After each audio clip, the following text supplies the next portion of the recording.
Paz, igreja, amém? Podem se sentar, por favor.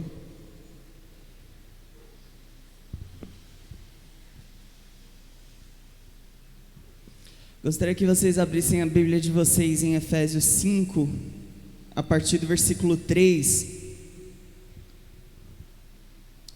que está escrito assim, Efésios 5, versículo 3: que a imoralidade sexual e toda a impureza ou avareza não sejam nem sequer mencionadas entre vocês, como convém a santos. Não usem linguagem grosseira, não digam coisas tolas nem indecentes, pois isso não convém. Pelo contrário, digam palavras de ações de graça. Fiquem sabendo disso. Nenhuma pessoa imoral, impura ou avarenta, porque a avareza é idolatria, tem herança no reino de Cristo e de Deus.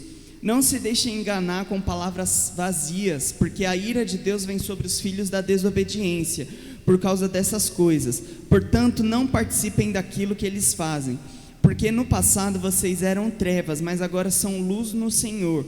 Vivam como filhos da luz, porque o fruto da luz consiste em toda bondade, justiça e verdade, tratando de descobrir o que é agradável ao Senhor. E não sejam cúmplices nas obras infrutíferas das trevas, pelo contrário, tratem de reprová-las, pois aquilo que eles fazem em segredo é vergonhoso até mencionar, mas todas as coisas, quando reprovadas pela luz, se tornam manifestas, porque tudo o que é manifestado é luz. Por isso é que se diz: desperte você que está dormindo, levante-se dentre os mortos e Cristo o iluminará. Amém? Vamos orar. Senhor, nós estamos aqui na Tua presença, nós lemos a Tua palavra, nós pedimos em nome de Jesus para que o Senhor possa nos ensinar mais uma vez nessa manhã. Toma, Senhor, o Teu lugar aqui nos nossos corações através da Tua palavra. Nós já Te louvamos, nós já engrandecemos ao Senhor através da música, mas agora nós queremos aprender de Ti, Senhor, que é manso e humilde de coração. Em nome de Jesus eu oro para que o Teu Espírito possa ensinar a nós todas essas coisas que muitas vezes têm vindo como barreiras contra as nossas vidas, Pai. Mas nós queremos ser edificados pela Tua palavra nesta manhã mais uma vez, em nome de Jesus. Amém? Amém, irmãos. Nós vamos começar mais um ano. Nós já terminamos esse ano de 2025 e este é o último domingo do ano. Então semana que vem já tem essa virada aí para 2026, e aí eu pergunto para vocês, quais os planos que vocês têm feito para o próximo ano? É lógico que você pode fazer um caderninho lá, colocar no seu diário, na sua agenda, no seu bloco de notas, no celular, todos os planos que você tem para o próximo ano. Talvez você tenha feito isso no começo desse ano ou no final do ano passado, mas nós temos que lembrar que a nossa maior meta é agradar a Deus. Nós podemos fazer muitos planos, mas nós devemos colocar o Senhor sempre em primeiro lugar. Amém? Que o Senhor possa olhar para esses planos e encontrar ali Ele, em todos eles. Amém? E aí nós lemos aqui em Efésios 5, uma recomendação do apóstolo Paulo, falando sobre algumas coisas que nós não devemos fazer. E aí ele menciona algumas coisas, e nós vamos falar sobre isso. E no mundo, as pessoas que acompanham aí a internet, né, porque isso foi crescendo com o avanço da internet, nós vemos aí muitas coisas como, por exemplo, a cultura do cancelamento. Quando alguém fala algo que não agrada a maior parte da população, quando alguém fala algo que desagrada a alguma minoria, quando alguém fala alguma coisa que não é muito legal aos olhos de algumas pessoas, logo são boicotadas, são canceladas. E aí nós vemos isso crescendo à medida que a internet vai se tomando uma proporção cada vez maior. Então isso é cada vez mais comum nos nossos dias. Vocês já ouviram falar de alguns anos para cá de muitos famosos que foram boicotados, que foram cancelados, que foram cortados, que foram tirados de algum lugar por causa de alguma fala desnecessária ou de alguma fala até necessária, mas que não foi muito bem vista diante de algumas pessoas que se julgam aí juízes, não sei, talvez. E aí eu pergunto para vocês, o que nós devemos cancelar nas nossas vidas? Porque esse cancelamento que nós vemos direcionado às pessoas, não é medida muitas vezes o desgaste psicológico e as consequências emocionais que essa pessoa é atingida. Então, as pessoas, elas cortam as pessoas, elas cancelam as pessoas sem entender que há toda uma consequência que muitas vezes pode até gerar morte para essa pessoa que foi cancelada. E aí eu coloquei isso aqui nos tópicos aqui, porque de uns anos para cá nós vemos essa cultura do mundo se fortificando cada vez mais, fincando ali essa raiz do cancelamento e do boicote. E aí eu pergunto para vocês, será que nós como filhos de Deus, nós devemos participar dessas coisas? Porque aqui o apóstolo Paulo em Efésios 5, ele lá no versículo 4, ele diz assim: não usem de linguagem grosseira, não usem de linguagem grosseira, não digam nem coisas tolas e nem coisas indecentes. Irmãos, uma coisa é você lutar pela justiça, uma coisa é você ter convicção daquilo que você está defendendo, uma coisa é você se posicionar, outra coisa é você disparar palavras de ódio, palavras tolas, como disse o apóstolo Paulo, direcionados a alguém ou a algo. Vocês estão entendendo? E aí, aqui nós vemos essa cultura do mundo, que para eles é normal ofender, é normal falar palavrão, é normal você colocar a pessoa cada vez mais para baixo, quando você quer algo que você acha que é certo. Mas o apóstolo Paulo diz aqui: não usem de linguagem grosseira, não digam coisas tolas nem indecentes, pois isso não convém. Pelo contrário, digam palavras de ação de graça. E aí nós vamos vendo aqui no versículo 7 e 11, que nós vemos Paulo sendo enfático, dizendo que não devemos participar das práticas do mundo.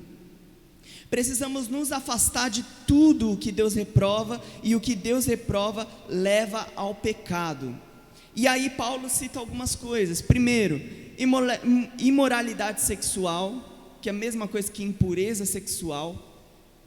Avareza, que o apóstolo Paulo ensina que a avareza é a mesma coisa, vem da mesma raiz da idolatria, porque a idolatria é você colocar algo num pedestal acima de todas as coisas. E a avareza, uma pessoa avarenta, ela coloca as coisas dela acima de tudo, ela coloca o dinheiro acima de tudo, ela coloca qualquer coisa que ela julga mais importante. A avareza também faz parte da idolatria. E aí o apóstolo Paulo fala sobre linguagem grosseira, e também fala sobre linguagem tola ou indecente. E aí, se você for lá em Gálatas 5, você vai ver que tem uma lista de obras da carne, que o apóstolo Paulo também pede e fala para os irmãos para fugirem dessas obras da carne. E aí, o que nos faz praticar essas obras da carne, irmãos? Porque nós, às vezes, temos uma ilusão de que nós aceitamos a Jesus, e aí, a partir dali, a gente vai viver uma vida assim, pisando nas nuvens, vamos virar anjos. Isso não existe. Por que isso não existe?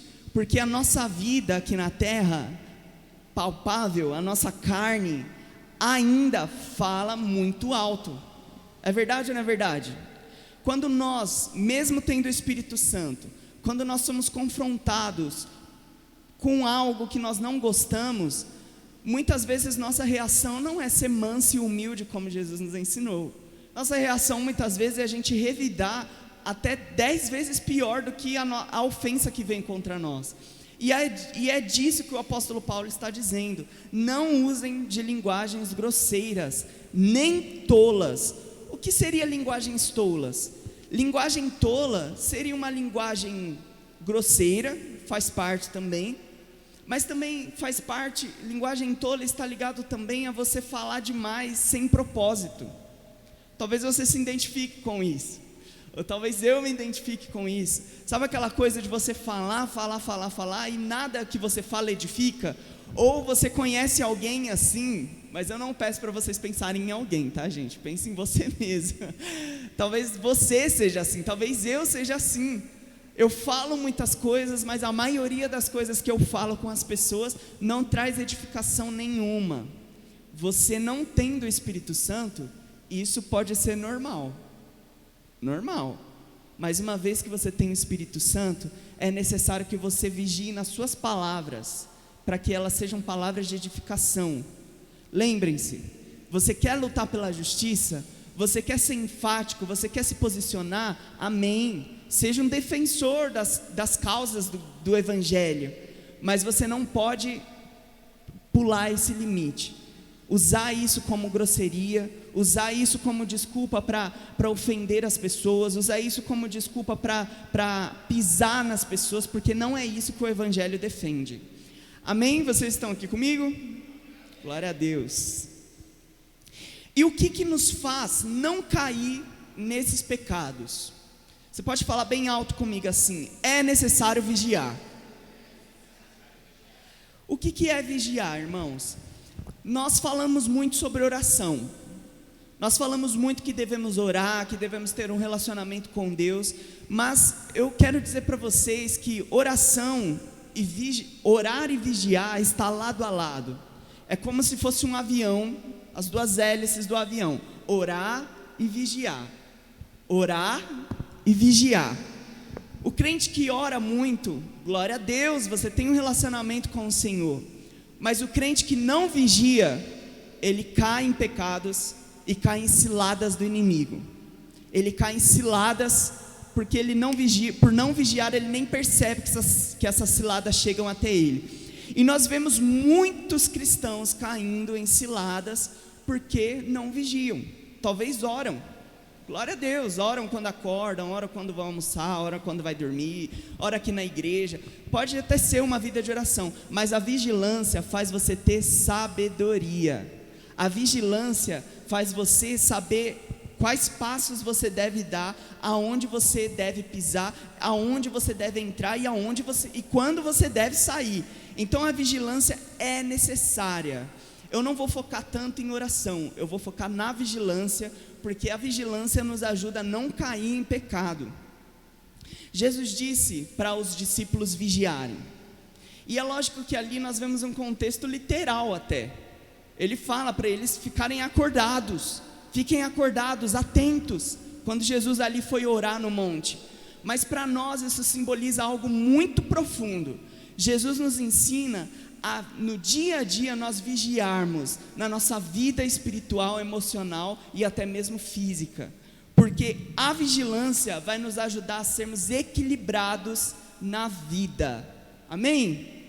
A vigilância vai nos ajudar a não sermos exagerados.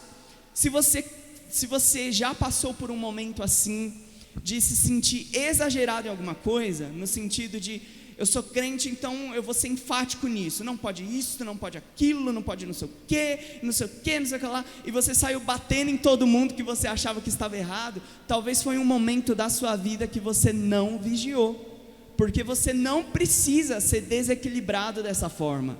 A vigilância na vida cristã traz um equilíbrio, é uma coluna. A vigilância faz você ser equilibrado, você olhar para as coisas, você sempre está vigilante, sempre está atento, para você não cair nas armadilhas que o inimigo impõe sobre as nossas vidas. A vigilância também é necessária para não tomar decisões sem pensar e sem analisar antes. Irmãos, se em 2025 você foi um crente totalmente sem sabedoria, saiu por aí tomando decisões sem consultar a Deus, sem nem perguntar para o pastor da igreja, né? Sem pedir conselho.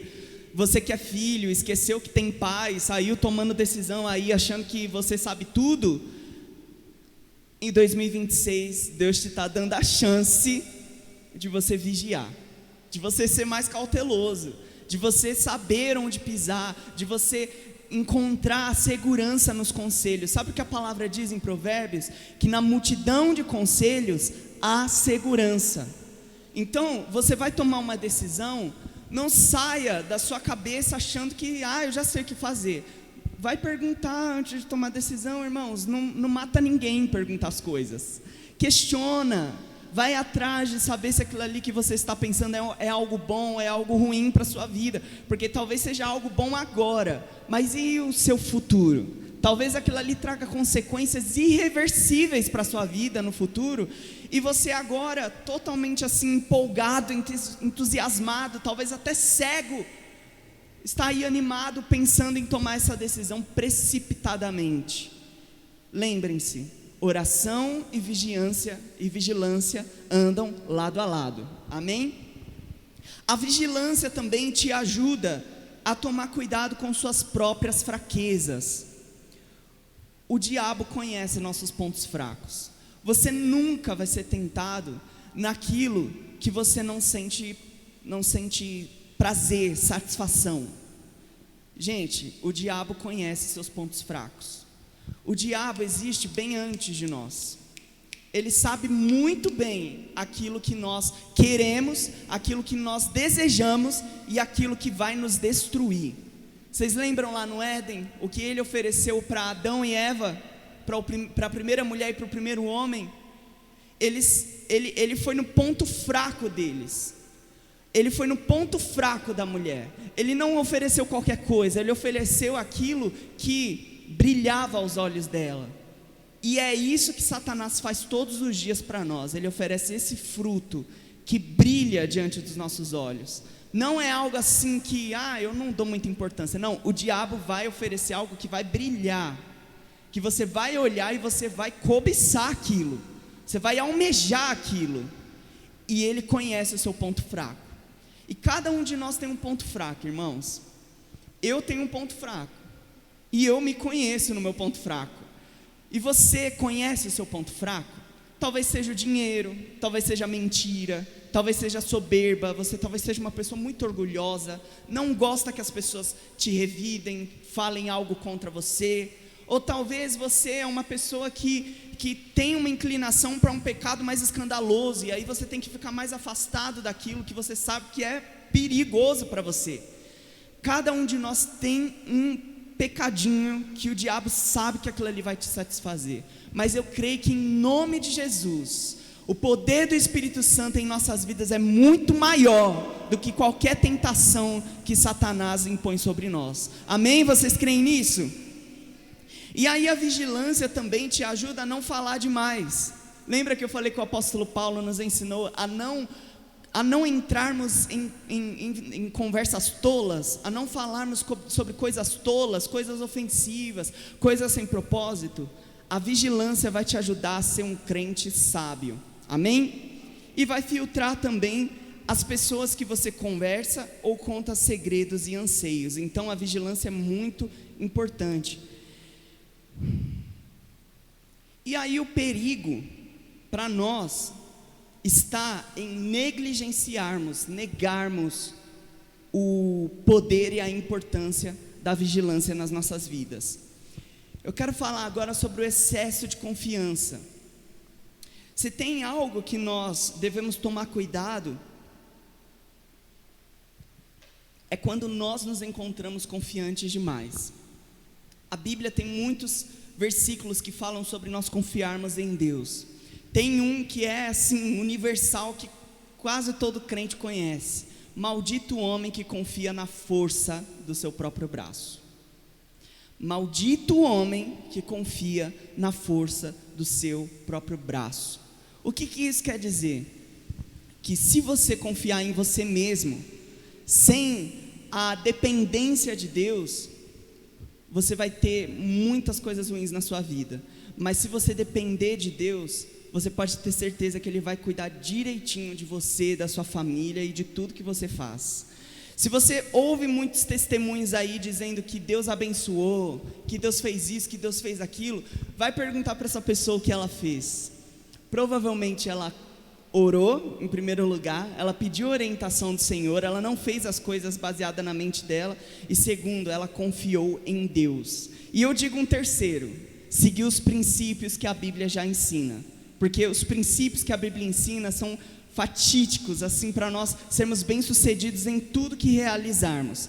E aí, irmãos, o perigo está no excesso de confiança. Você não pode ser uma pessoa sem autoestima. Eu não sou nada, eu não sou ninguém. Meu Deus, gente, isso não é coisa de Deus. Deus te deu dons, deu talento, deu inteligência, deu intelecto. Então você tem que ter uma autoestima, uma certa confiança. Mas a sua maior confiança, a sua maior dependência tem que estar em Deus. Você tem que confiar que Ele vai guiar o seu intelecto, a sua inteligência, as suas emoções, o seu poder ali, naquilo que Ele vai direcionar para você, amém? Então, você tem que tomar cuidado com o excesso de confiança. Viver sem se relacionar com Deus é um sintoma de autoconfiança. Talvez você olhe para mim e fale assim: mas Gé, peraí, você está falando sobre confiar em Deus, então essa palavra não é para mim, eu confio em Deus. Aí eu te devolvo uma pergunta: quando você vai tomar decisões, você pergunta para Deus se aquela decisão é correta? Você ora sobre cada passo que você vai tomar na sua vida? Porque você pode falar com palavras, mas o que vai determinar se você confia ou não em Deus são suas ações. Amar é obedecer. Amar é você fazer e não falar apenas. Lógico que falar palavras está dentro também de você amar, mas o amor, ele vai além das palavras, ele faz. E aí eu lembro de uma frase que eu ouvi que mudou o conceito de amor para mim. O amor é o que o amor faz. Vamos repetir isso? O amor é o que o amor faz. Então não adianta você falar e não fazer, porque o amor é o que o amor faz. Então, se você ama a Deus, você não pode se resumir apenas a músicas bonitas ou a palavras bonitas. Você tem que fazer aquilo que Ele manda. E o que Ele está mandando a nós esta manhã? Confiar nele. Talvez você passou esse ano todinho aí sem confiar no Senhor. Talvez você tomou muitas decisões precipitadas, porque não confiou em Deus. Mas 2026 chegou, e Ele está te convidando a confiar nele. Quando o filho se joga nos braços de um pai, ele não fica olhando: será que eu vou cair, será que eu não vou? Gente, o bebezinho se joga e ele não está nem aí, ele se joga mesmo.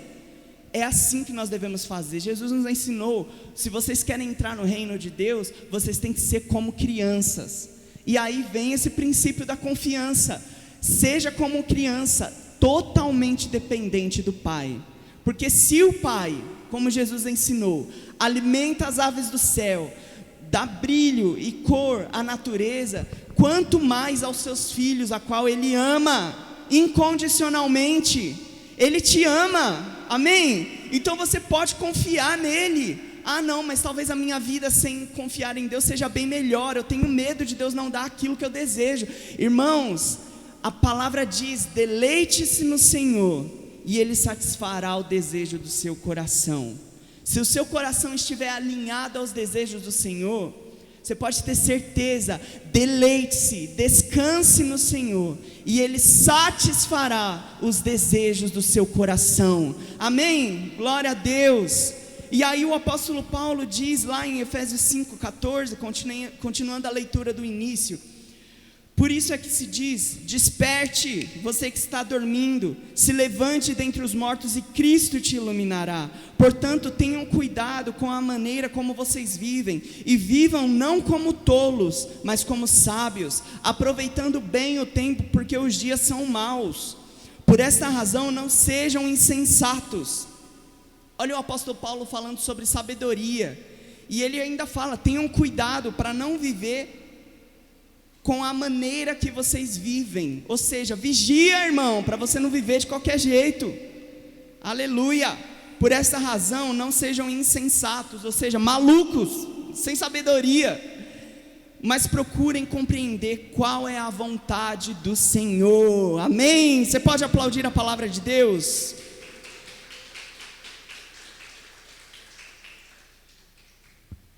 E o que a gente faz para a gente cancelar o pecado de vez na nossa vida? Porque talvez o pecado te perseguiu até hoje. É como um martelo que ficava martelando na sua cabeça. Aquela tentação que você não consegue parar de ceder. O que você faz para você ter forças para não ceder a essa tentação? Duas coisas são necessárias, apenas duas coisas. Primeiro, andar no Espírito. Andar no Espírito. Lá em Gálatas 5,16 está escrito: digo, porém, o seguinte: vivam no Espírito, e vocês jamais satisfarão os desejos da carne. Porque a carne luta contra o Espírito luta contra a carne, porque são opostos entre si, para que vocês não façam o que querem. Mas o fruto do Espírito é amor, alegria, paz, longanimidade, benignidade, bondade, fidelidade, mansidão, domínio próprio. Contra essas coisas não há lei. E os que são de Cristo crucificaram a carne com suas paixões e os seus desejos. Se vivemos no Espírito, andemos também no Espírito. O que o apóstolo Paulo está dizendo aqui, irmãos, antes dele falar sobre o fruto do Espírito, ele fala sobre as obras da carne. Se vocês derem uma lida em alguns versículos antes, você vai ver que ele menciona um monte de obras da carne, até mais, eu acho, do que o que compõe o fruto do Espírito. E aqui o apóstolo Paulo está dizendo o seguinte: vivam no Espírito, e vocês jamais satisfarão os desejos da carne. E aí eu falo para vocês, por que é tão difícil a gente viver no Espírito? A carne, ela já tem algo automático. A carne, ela tem uma coisa automática ali. Você não precisa fazer muito esforço para pecar. Você não precisa fazer muito esforço para você ofender alguém. Você não precisa fazer muito esforço para você cometer alguma coisa errada ali diante de Deus, porque isso faz parte da sua natureza já. Nós nascemos assim. Isso já é algo em nós que o pecado impôs sobre a nossa natureza. Viver no Espírito já é mais difícil, porque é um exercício. E aí, primeiro, ele fala sobre amor. Gente, amor do mundo e o amor de Deus é uma coisa totalmente diferente. O amor do mundo é uma coisa ilusória. Às vezes eu fico vendo pessoas falando sobre amor na internet, ou amigos, algum lugar assim. Eu fico, meu Deus, essa pessoa vive numa fantasia, sabe? Isso não é amor. Isso não é amor. Porque aquele que conhece o amor de Deus sabe que o amor é o que o amor faz, e não uma ilusão, uma fantasia, uma paixão. Amor não tem nada a ver com paixão. Então, o amor, ele deve ser praticado. O amor é um exercício. Por isso que viver no Espírito às vezes é mais difícil, porque é um exercício. Uma vez que você tem o Espírito Santo, agora você deve amar as pessoas e a Deus. E aí você deve exercitar esse amor. Amém? Alegria também é algo que o Espírito Santo coloca dentro de nós, mas nós também devemos exercitar essa alegria. Quando a tristeza bate na porta do coração, sabe qual é o exercício que você tem que fazer? Lembrar: opa, eu tenho o Espírito Santo. Por que eu estou triste? Ó minha alma, por que estás abatida dentro de mim? Você não conhece o seu Deus? É um exercício. Você vai olhar para a tristeza e vai falar: tristeza, aqui você não tem mais lugar. O Espírito Santo mora em mim. Amém? A paz. Gente, a paz acho que é algo que a maioria dos crentes devem exercitar. Porque a paz é o contrário da ansiedade. A paz é o contrário da bagunça. A paz é o contrário da muvuca. Você tem que estar em paz quando você está rodeado de pessoas, e você tem que estar em paz quando você está sozinho. Se você sente muita paz quando você está rodeado de pessoas, mas você não sente paz quando você está sozinho, tem algo errado. Porque a paz que vem de Deus, ela vai além do nosso entendimento. A paz que vem do Senhor não depende do seu amigo, não depende da sua amiga, não depende daquela pessoa que você gosta muito, e não depende nem mesmo da sua vida financeira, se está boa, se está ruim. É difícil ter paz quando o dinheiro não tá muito bom na conta. Mas a nossa paz não depende disso. O cristão que exerce essa paz que excede todo entendimento, ele sabe que ele só precisa de Deus, e isso basta. E aí ele fala sobre outras coisas, e ele ainda fala sobre domínio próprio, e ele diz para nós o seguinte: contra essas coisas não há lei. Ou seja, usem muito o fruto do Espírito. Usem muito o fruto do Espírito. Você não precisa se limitar. Eu acho que isso, aquilo. Não, você pode usar muito o fruto do Espírito, porque ele está dentro de você. Amém, igreja? Glória a Deus. E aí vem o mais importante que eu acredito, na minha visão, que é o domínio próprio. Se você conseguir se controlar, porque a gente pode se controlar, amém? Nada pode sair do nosso controle. E a nossa vida não pode sair do controle de Deus, mas Ele nos deu o domínio próprio para a gente poder controlar as coisas. Se você é alguém que tem as emoções descontroladas, se você é alguém que não sabe se controlar quando a dificuldade vem, irmãos, você precisa exercitar o domínio próprio. Você precisa olhar para você mesmo e falar: se aquieta aí, rapaz, eu vou te dominar, fique quieto aí. Você quer falar demais? Domínio próprio. Você está transtornado, não tem paz? Domínio próprio. Você está estressado? Domínio próprio. Você está com raiva de alguém? Domínio próprio. Você quer pecar? Domínio próprio. O domínio próprio, na minha visão, na minha opinião, é um dos que mais a gente precisa, porque ele nos ajuda a controlar qualquer coisa na nossa vida, a não sair do controle. Amém? Irmãos, o crente deveria ser a pessoa mais equilibrada do mundo. Eu fico triste quando eu olho para alguns crentes desequilibrados, quando não sabe se controlar, age como se Deus nem existisse na vida dele. Irmãos, temos o Espírito Santo nos ajuda a nos acalmar. Está difícil as coisas, tudo bem, está difícil, eu entendo, mas o Espírito Santo te dá esse domínio próprio. Glória a Deus por isso. O cristão que tem domínio próprio consegue vencer qualquer pecado. E aí, a segunda coisa para nós finalizarmos, que nós precisamos, é nos vestir com essa roupa que Deus nos dá, essa roupa nova que Deus nos dá. E aí nós devemos nos vestir do novo de Deus. O mundo nos dá uma roupa, às vezes até bonita. O mundo às vezes nos dá até uma roupa elegante, uma roupa legal para a gente viver de aparência.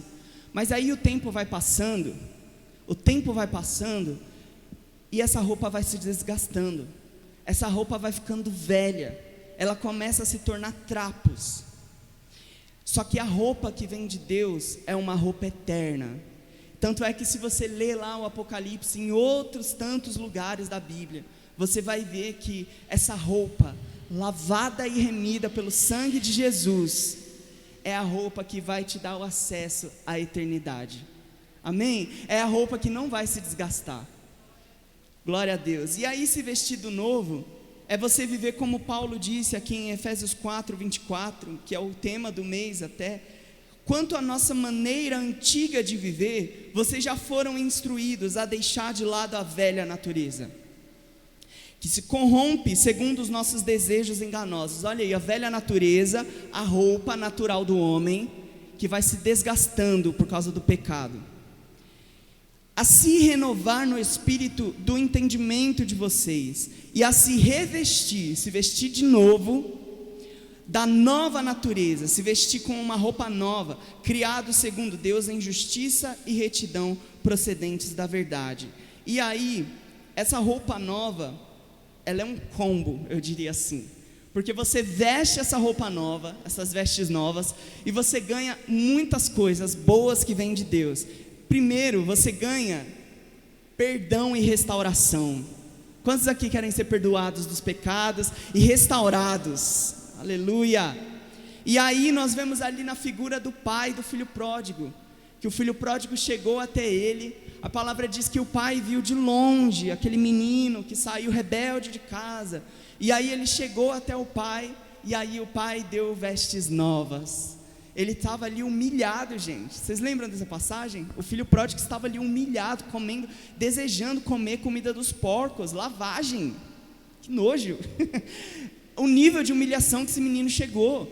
E aí ele chegou até o pai, e o pai, com um coração misericordioso, ele tirou aquelas roupas feias, sujas, fedidas, e deu uma roupa nova para ele. E aí ele também deu um anel para simbolizar essa aliança que ele fez novamente com o pai.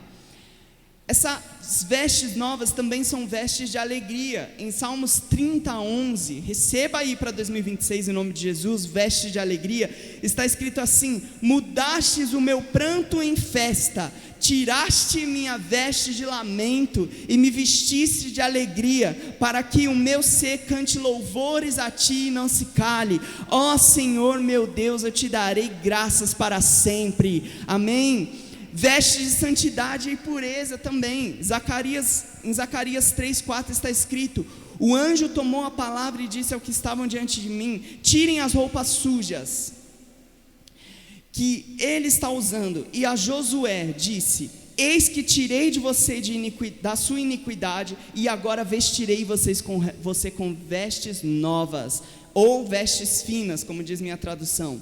Vestes que cobrem a nudez do pecado. Em Apocalipse 3:18 está escrito: aconselho que você compre de mim ouro refinado, para que você seja de fato rico. Compre vestes brancas para se vestir, a fim de que a vergonha da sua nudez não fique evidente, e a colírio para ungir os olhos, a fim de que você possa ver. E aí, por último, vestes de salvação e justiça. Quando você veste essa roupa nova que Deus te dá, você veste tudo isso, irmãos. Não é uma coisa ou outra, é tudo. Lembra que o fruto do Espírito é um combo de coisas. Amém? E aí, para finalizar, Isaías 61:10, porque ele me cobriu de vestes de salvação e me envolveu com um manto de justiça. Quantos desejam essa roupa nova? Quantos desejam essa roupa nova, igreja? Porque Deus está pronto para te vestir novamente. Talvez você chegou aqui cansado, mas Jesus está dizendo: venham a mim os que estão cansados e sobrecarregados, e eu vos aliviarei. Você está cansado, você já está sobrecarregado, não aguenta mais, não importa quantos anos de igreja vocês têm, Jesus te convida todos os dias: vem a mim, que eu renovarei as suas forças. Esquece essa cultura do mundo, de que, eu preciso disso, preciso daquilo, preciso ser feliz, preciso disso. Irmãos, você só precisa de Jesus. Você tendo Jesus, você pode fazer muitas coisas, e você ficará satisfeito. Sem Jesus você pode fazer muitas coisas, mas você vai chegar na sua casa e talvez vai te faltar paz, vai te faltar alegria, vai te faltar satisfação. Mas com Jesus é o contrário. Você talvez não possa fazer nada. Meu Deus, não tenho dinheiro para fazer nada no Natal e no Ano Novo, mas você está em casa em paz com sua família. E quantas pessoas viajam o mundo, mas não têm paz com Deus, e nem com sua família, e nem consigo mesmo. Com Jesus é diferente. Se você experimentou se você usa, melhor dizendo, dessas roupas novas e experimenta de tudo isso que Deus te dá todos os dias, você é bem-aventurado. Agora, se você vive todos esses anos sem se vestir dessa roupa nova, o Espírito Santo está te convidando nesta manhã para você entrar no próximo ano diferente do que você viveu até hoje. Lembra da mulher do fluxo de sangue? 12 anos andando para lá e para cá, procurando uma cura para sua doença, e ela não achava, até que um dia, ela tocou, aonde? Nas vestes de Jesus, e aí Jesus se surpreendeu: peraí, quem me tocou? Aconteceu alguma coisa diferente aqui, e aí foi aquela mulher que foi curada. Talvez você andou tantos anos, foi atrás de médico, foi atrás de psicólogo, foi atrás de terapeuta, foi atrás de psicanalista, foi atrás de pessoas para se aconselhar, foi atrás de um monte de gente, mas esqueceu de ir atrás de uma pessoa, de Jesus, que é o médico dos médicos, e eu amo dizer isso, o psicólogo dos psicólogos, o terapeuta dos terapeutas, o remédio dos remédios. O melhor fabricante de remédio fica no céu, irmãos, não fica aqui na terra. Os remédios que a terra não dá para a gente pode pegar lá na despensa do céu e falar: ô Jesus, eu estou acessando aqui com a minha fé. Amém? Então